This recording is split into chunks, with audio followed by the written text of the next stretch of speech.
Welcome to Wise Women's Stories, a podcast where we dive deep into the essence of womanhood, intuition, transformation, and becoming. I'm Edwina Murphy-Droomer, and rather than skimming the surface, we're here to unravel the true essence of womanhood and the layers that shape and define us. We invite you as you enter this sacred space to take a moment of solitude with just your thoughts, a comfortable chair, a warm cup of tea, and your journal.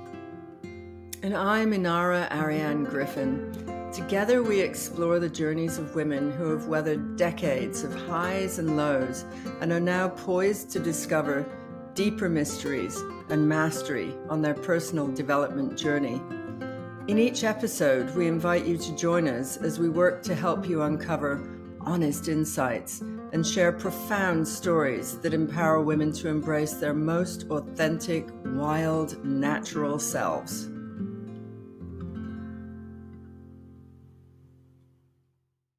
Hello and greetings from India in my case, beautiful women of wise women's stories, and maybe the odd man too, because I've heard some of my sneaky male friends are listening to this as well. And I'm here with Edwina. She's in Australia and I am in India, in Delhi right now. Yes. Hello, beautiful souls. So a couple of things about that. It may be my sound isn't as, I don't have my mic with me, I'm just doing what I'm doing. But the story I have to tell you today is one of the most profound that I've ever heard. And Anne Cameron, who wrote Daughters of Copper Woman, has also written a few other books. And so I had assumed that this particular story was in Daughters of Copper Woman. And no matter where I've looked, it's not there. So it must be in one of the ones after, but it's definitely from her work and it's definitely Indigenous teachings. And so settle back and listen to a profound teaching. Edwina, do you want to say anything at this point? No, I don't. I'm just leaning in and enjoying the opportunity just to listen. So thank you. So a woman in the tribe had a very big situation going on. It involved property, it involved relationship, it involved everything to do with her sense of well-being, and she was falling apart. And so, as in the way of First Nation, you would be invited to, when you've got a big issue going on, you would be invited to go and seek guidance from the council. And so when the woman goes forward for this, it's a big deal. All the members of the council are there, the men, the women, the chief. I don't know if there's a chiefess. I'm sure there was. The medicine women, the entire group of elders take it very, very seriously. And she's given the time and the opportunity at her own pace. It's not like modern corporate life, you've got 10 minutes. It's at her pace. She tells the whole story. And they listen and they take it all in. And each one of them will then give their wisdom, their instruction, their messages that come through. And it may be all different kinds of levels that they get the information out. And she is instructed to listen. And when she feels that they've understood and they've given her all this advice that they can, then she leaves. And there's very much a thank you, gratitude moment. And then she goes off. And if the second time she comes back and the problem hasn't resolved, they do it again. They spend the time of tweaking and taking much care, and it can be as long as it takes to give her that honor of listening. And again, it's very ceremonial. She receives the wisdom and they send her on her way. And then the expectation is that she is to take this information and actually make amendments and changes in her life and take some of this wise craft, wisdom to heart. And so again, if the woman once again wants to come back, to discuss and go through everything that's the problem. The elders arrange the meeting, and she comes into the tribal sitting, and then they stand up and they turn their back on her, all of them. So there's this idea that 3 times, which is often a sacred number in so many different cultures and magical trainings, like there's this real thing in England, ancient, which is 3 times 3, so mote it be. Like, it's done. The 3 times 3 is the 9, but it's based on the 3 principle that once, great. Twice, let's expand and tweak, refine. 3 times, forget it. You're on your own. And not only that, it's not only that you're on your own, it's that you are wasting the council's time at that point. It's not an offense. That's too strong a word. I'm trying to think, but it's like, you're getting a real message. It's like they ignore you completely after listening. So how does that Uh, resonate with Do you you? know, there's something that's just sprung into my mind that my dad used to say that I haven't thought of forever. And there's so many things. I mean, the obvious one is 3 strikes and you're out. I mean, that's something that we heard as children. It's something they use in sports. It's, like it's just one of those things. But my dad used to say, once he's funny, twice he's dumb, 3 deserves a kick up the bum. Perfect. Which is exactly the same principle. It is Yeah. exactly, it is the same thing. It's like, how many times do you need to hear this before you're going to make a change or do something different? Yeah. Yeah. And I think the other thing about it is it's about personal responsibility. Mm. We can spend hours Yeah. complaining as a human race. We complain and complain and complain. Mm. And there are some people I know who they operate on complaining. Yeah. And when I'm around them, I start to complain. There's a kind of gossipy complaint thing that Mm. that brings everybody together. It's a Yeah. very low vibrational Yeah. energy, because really what you're saying is that you're incapable of figuring anything out. Yeah. Um, you always rely on somebody else's advice. It's got to be somebody else telling you what to do, which I think you mentioned when you Mm. were much younger. Yeah. And maybe we Absolutely. flip over to that. That was part of Mm. your identity, asking for advice, wasn't it? Mm. Yeah, absolutely. It's that, being a victim just gives you an excuse. And like I always preface that with, there were many years I would have found that very hard to hear. And it feels like a bit of a slap. But when I understood it, it was life changing. And it is that understanding that you have and you're given all the tools, all the information, all the support, all the care. And if you keep doing all the same things and can't create a different result, there's a moment where it's just like you either take responsibility or people will turn their back on you. And that's as it actually needs to be, because there's got to be a wake up. There's got to be a point in which it's like you're either going to make that change or people will get sick to death of hearing you. Well, a lot of common culture right now is that they have no responsibility for themselves, Yeah. right? It's a Yeah. thing where victimhood is placed on, like it's a kind of, oh, poor you, Yeah. you went through all of that again. Yeah. And I know there have been certain moments, like before I went to India, as you know, I Mm. was dealing with quite a lot of stuff. And I felt that victim thing coming up for me. I was dealing with the fact that my father is unwell and Yeah. was found unconscious in a parking lot outside Chapter's bookshop. So we know he's very wobbly, and I'm very close to him. And that's a natural understanding. There were other things which were not. Sorry, it's 35 degrees, and I keep having to wipe the itchy hairs off my face. Um, those who can see me, not those who can hear me, just know I'm wiping hairs off my face.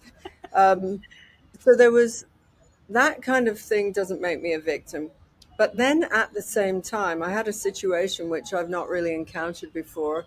And not to go into the long story of it. However, I will tell the short story of it, that I've worked a lot in business, and I've worked, I have this whole spiritual side to me, which means that I end up connecting with people like Edwina. It's a natural fit. I feel it, it's like flowing and it's wonderful. And then there have been moments in my life when, as I move along, there might be a referral from somebody, might Yep. come in. There might be a different kind of group of people who I end up, and it's not an immediate fit for me. I know that immediately because I feel it's just slightly off. And I can speak to everybody in business because it's a big knowledge pool for me. But I know that what had happened was that several investors that I did a lot of work for then told me they weren't going to pay me for my work, and then also told me that an investment that I put into their company, there was an issue extraneous to them, which meant that they weren't going to give me my investment back either. So I had a lot of these issues going on just before I went to India, and I've been here 2.5 weeks. And I just felt like the world was imploding at some point. I was starting to worry a lot, had a lot of anxiety. And then there was this moment, which is like the moment it's not in Copper Woman, but it's this tribal lore that I thought I'm heading down the realm of victimhood. And so I took myself off. I asked a very good friend to have a talk with me. And she said, whenever something is going on like this, you are the common denominator. In other words, I'm the common denominator of the person who isn't being paid. Yeah. It's flipping it round from, oh, poor me, I haven't been paid, to, hang on a minute, why haven't I been paid? Why is this happening in my life right now? And she said, you want to go back to the basics. It's like, look at what's out of integrity. And so, of course, feeling very like done badly to at the Yeah. time, I thought I'm going to take myself off and ask that question very deeply. And what I came back with was I had chosen to work just for the money. In those circumstances, that was just for money. It wasn't Yeah. these delicious conversations I have with Edwina. It wasn't some of the other collaborations I have where, and some of my clients, I literally come off calls flying. I'm so happy. There's one, and you know who you are if you ever hear this, but after not ever seeing her physically, and we wouldn't because I do everything by Zoom, she said, I just have got to hug you. I'm booking a train, for next week. I'm coming down. We're going to spend the morning together, and I want to physically be in your presence. And the joy that I feel with that kind of connection is just skyrocketing. Yeah. So I came to this point just before India when I was deeply stressed out, and I thought, that's a little bit of selling my soul there. Right in that moment of, they're money people, that's what they're interested in, that's all they're interested in, actually. Money, money, money. I can go there, understand money, but as an emotional deep fit, it isn't there for me. And so who are the people who haven't paid me? They're all the ones, oh, totally wealthy, by the way, but they're all the ones who I just went and did it for the money. Yeah. And that can sound really ruthless, and I don't mean it to be like that, but I just thought, okay, it's bread and Yeah. butter. It's Yeah. not my fantasy. Do you relate to any of Of that? course. Oh my Of goodness, course. of course. And like even with coaches that I've worked with, I know that that idea of looking for the person that's going to give you the answer, give you the magic, formula, or introduce you to the magic people. And it's really is very much what are you going to do for me energy, which never results. It never translates into the results that I wanted to see. That's been my experience when I've gone into it with that energy of what can I take from you, which I'm sure everybody relates to on some degree or another. It's never worked out well. It's never worked out well. And yeah, I've done the same thing where I've said yes to work with people that there was that I call them the red flags, the niggle of I'm not convinced that this is a good idea, but I really need to be paid right now. And so I've said yes. Those clients also never work out. So now I'm so clear, and it's all experience, it all takes time, but I'm also now so clear with the people that I say yes to, and it's got to have that sacral hit of yes, this is a really great fit for me if I'm signing up to work with a coach, and similarly for clients that sign up to work with me. And that translates to every area of life, every relationship, friendships. Yeah, it's important. Yeah. Absolutely. Well, then what happens is, and I think the amazing thing, so in this little story I'm telling you about me, I came to India particularly to just do devotional practice and lots of yoga, lots of pujas, which are, you burn things, you decorate things, you're doing just honoring life itself. And Ayurvedic treatments, Ayurvedic every day. I had a ton of those. And I went into this receiving mode. It ended up being, rather than the doing, which is the hypermasculine, trying to fix this, trying to figure it out, everything going, like this, which was what I was like when I left, into, I don't know the outcome, but what I do know is I've made an important statement. And when it was a full moon, when I was up in Rishikesh, I did a ceremony, and part of the ceremony was saying, that's it. Even though it sounds nuts to say I'll never do anything for money again, if that's the only motivation, if I can be wise enough to pick up on my own, there's desperation in there. There's not an aligned groundedness there that I'm operating within. And that's where it all comes unstuck, always, with the problem issue is always there. So then it's scary. There's this moment of, whoa, what happens now? I don't know. And I just received as much as I could, just guidance and self guidance. And by the end of this day on the full moon, I thought, I have never, ever, I've been in a bad situation. I've always got myself out. I've never had to rely on anyone else, really. It's like, I've got this kind of thing. It's like that. This moment of, hang on a minute, come on, recognize who you are. You're Yeah. amazing. Come on, girl. Internally, I'm saying this, Yeah. and sealed off this energy of like closing a door, of just saying, never again am I going to do that. And it's like part of a new era for me, and starting to tweak some of the way that I work and the offerings that I work, and all of that happened. And then I received this amazing text on that day, same day later on, after I'd done all of this work. So it's like once you've shut down something energetically, the next thing came in, which I won't go into great detail, but it was an offer of somebody wanting to really work in business with me, somebody who I adore, somebody who I feel like amazing with. And it was that quick. It's like I had months of this freak out going on, and the victim me and the trying to figure it out me.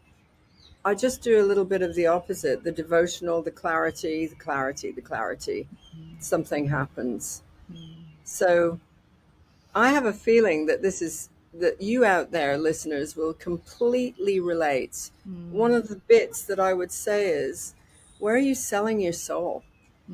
Like, where's that little bit where this is not really a fit? Not if I had everything covered, like if I didn't have to worry about money or the family or Yeah. whatever your concerns are, Yeah. where are you selling out? And it's a great question. Yeah. Where are you selling out? Yeah. I've, as you know, I recently had an extraordinary experience with a new photo shoot that I did, and it felt very much like the culmination of years and years of personal development work, and it really is that like understanding of who we are, who I am, who you are.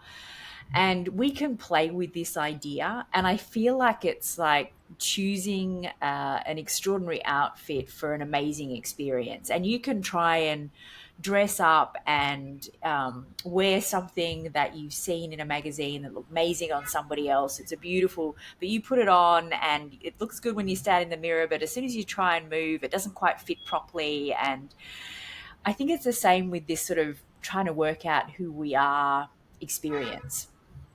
And I've been playing with this for years. And I feel like, and I think part of it is being in my 50s, and part of it is, this transition of my children now being, beyond school and beyond the need of a mother and, like various things that have happened. But I feel so divinely grounded in who I am now. And I honestly can say that I think it's the first time I felt this authentic. And when I look at Facebook and when I look at Instagram and all the conversations around authenticity and all the I am statements that, get shared and the playing with identities, I feel like we still have a huge amount of work to do. We still have a huge amount of work to do, but it gets to be this beautiful evolution, this fabulous exploration of ideas when we hear them. It's like the story that you've just shared, Inarra. Like there's always the evolution, there's always the next bit to learn. And I feel like we have to go through these uncomfortable periods in our lives in order to come out the other side having evolved. But we can stick in the comfortable place of everybody else is responsible, and I would know what to do, or I'd know who to be or how to do it if somebody else would just XYZ, if fill in the blanks. We can stay in that place of, well, when I was a child, so and so did this, or my ex-husband did that, or my kids this, or my boss that, or my friend this, or my friend that, my work colleagues this, my work colleagues that. Everybody can relate to this. We've all been there where we get caught in this conversation. If only my parents would have lent me the money. If only they saw, in me what I know is possible. If I, like we've all been there. We've all done it. And then when the universe gets to a point where it's like, I'm going to keep these doors closed until you realize your own power, until you realize your own authentic role in this world, what you're here to do and how you get to create it all shoulder to shoulder with other people. It's not about doing it alone, but it's about taking responsibility for what we're doing. And, it's interesting, Inarra, as we've been on this journey together for many years, side by side, sometimes connected, sometimes not. I can see our own journeys in this, and I feel so excited for where we are right now, because everything that's coming is just feels like the next evolution. And we've got to this point where we've both been in the cocoon, we've both been a bit mucky. The mushy breakdown that gets to happen as we, are in this period of coming through to the next evolution of our own personal development journeys. It feels very exciting. So, like to bring it back to the story you shared of, standing in front of the wise counsel, it can be standing in front of our spirit guides or whatever that is for the listener, where at some point they're going to stand up and turn their back and go, we're not gone, we're here, but when are you going to wake up? Exactly. I heard something very interesting when I was in Rishikesh as well. And it was from this young woman who was a massage practitioner, and I liked her so much. She was profound. She kept showing up at the pujas, so she would massage me and do all the treatments, and then I would see at the pujas independent. And something struck me about her, that she was just so absolutely deep and profound. So I invited her on her day off. She'd never been out with a Westerner. I said, come into town. I'm going to take you for, a meal, and we hang out. And she was so excited. Well, what comes out of this woman's mouth all the time is just these deep, deep spiritual teachings. So I'm going to tell you what she said to me. And she doesn't know anything about what was going on for me. She said, most people are always worried. and they're stressed out and worried because they spend so much time in their head trying to figure everything out. When you hand it over, in her words, it's to God. She was talking about Shiva in this point, because we did a lot of Shiva pujas, and Shiva is the god of death and rebirth. He's the one who breaks and causes destruction. It's that energy that, in order for you to get to your next level, you have got to let go of some of these things that you're hanging into, probably through routine, fear, all of the above. And she said, so when you hand it over, and that's a kind of willingness to just let go, of course, we're then in the feminine energy. Yeah. And she said, then universe, God, Shiva, will do the best, because you're just doing what you're happy at. Like, really, it's all about happiness. So you follow the threads of happiness. If you just do what makes you happy, you will be rewarded.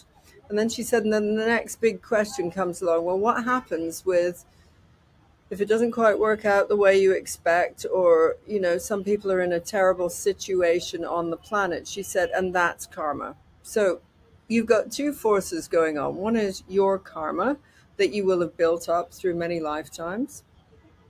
You'll have been positive in certain situations and negative in others, and it comes back. So as long as we have this idea of we're always handing it over, and rather than this sort of happy clappy, hey, once you hand it over, it's all light and fluff balls, it's not like that either. It's just that you're leaning into something and following your happiness, becoming very intuitive about what does not make you happy, which for me is people are only obsessed with money. I have just zero interest in that. So then I go towards people who make me happy, in terms of, well, maybe I can't see where the money's coming from, but the development of the relationship will surprise me later on, that kind of thing. But she said, if something does happen where you have to reground and regroup and get yourself together again, know that that piece is your karma. And that the better you do with those lessons, that's how you're actually improving the next level that you're doing, because it's about being responsible for all of it, not just freaking out. And I thought it's so aligned to right where I am and this conversation, but she was speaking it in a different way, in an Indian mythological way. Yeah.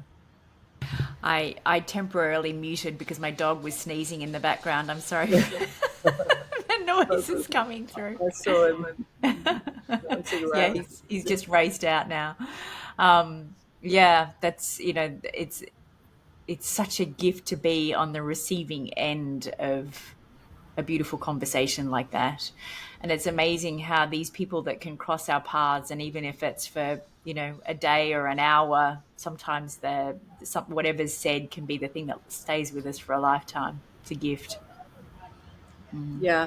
And I think also just just letting go, surrendering is, you're always going to fall on your feet somehow, Yeah. and the only thing that keeps us back is fear. It's just this little prickle, and fear can be incredibly useful when we use it as, hey, we need to take action. Something isn't quite working here, and I've got, I feel the fear, and do it anyway. It's like, it moves you. It can move you. If it paralyzes you, then you need to do some work on it, because fear is a great paralyzer and it stops us living our dreams, actually. Yeah. But if we can surrender despite fear, Yeah. let go despite the circumstances, and know that we're going to be okay, then I believe great things can happen. And often, until you make the decision to close, like you have to be up against something to really get the measure of how bad you're feeling doing this thing over and over again. So for me, a certain type of, I won't say it's a client exactly, it's interactions that, or I have done some work for, but these interactions there's a commonality to it. I can see the pattern that happens. It's very flattering. I can get caught up on that whim of flattery right in the the beginning, that's the one where actually I need to shape up, don't get flattered, just deliver the information so I can really look at it. But now look at it with a much more discerning view, and Yeah. then surrender into the other things, which are the processes and the bits that make you happy, regardless of what you think it makes you as a business person or whatever. I have helped people create. I was just working with somebody who was actually up in India, up in Rishikesh, and it was he wanted a conversation about his life and the big business decision he was making, and he was tormented because he hadn't made the decision. And so I just had a conversation with him over dinner, and I just said, you've already made this decision. You're leaving this place. It doesn't make you happy. And so I got him to do a little meditation where I imagined a door behind him, which was open, just a little crevice. I said, a beautiful Indian door. Let's have it oak and, all the ornaments. But it's open, just a crevice, and there's light shining through. And what's coming through is all of the old ways. You can feel it, like the addiction to being stuck in a boring routine job, but the money and all the things that he was thinking. And I said, so we're going to take 3 breaths, and then you can shut the door. And then not only are you going to shut the door, you're going to do a little sigil, which is like a magical signature, and then you seal the door again. So it is sealed. And the next day he said to me, this was just amazing. It was like, because all his ramblings of the mind suddenly were, decision is made. He doesn't know how. There'll be a point of delivering that decision, but decision is made. Yeah. And then new doorways open. Once you've made that, it's like they cannot open until you make those decisions. Yeah. So Yeah. it was profound. I love that. And it's, I well known with the women that I work with for saying, you've just got to shut the back door. And I hear every time they say, I'm going to try to, it's like, yeah, you need to shut the back door. Trying is just leaving the back door open so that you can slide back, and it's an excuse. Well, I tried, but it didn't work. And it's like, well, it's not making, it's that commitment. If it's sealed and you can't back out and you've got no choice but to create what it is that you want to create, it can be done. Yeah. There's power in that level of clarity. Yeah. And so I think with this lesson, really, or this message, it would be for the listener to go out, you out there, to really ask yourself, where do you hang out in victimhood? Where do you allow yourself to be always the little girl who doesn't know enough? Somebody else will help you and rescue you. And start to feel what it might be like to be, hang on a minute, I am this warrior, wise woman who knows exactly what I want. You might be afraid of saying some of the things, but just say, this doesn't work for me anymore. This is not a fit for me anymore. And then see what starts to happen when you are that clear. Yeah. If you had no fear, what would you do? Yeah. That's a great question. Yeah. If you had no fear, Yeah. what would you do? And also just the simple question of, what do I want? It's very easy to come up with a list of things that you don't want and you don't like, but the list of things that you do want, what I want, it's a great starting place. It definitely is.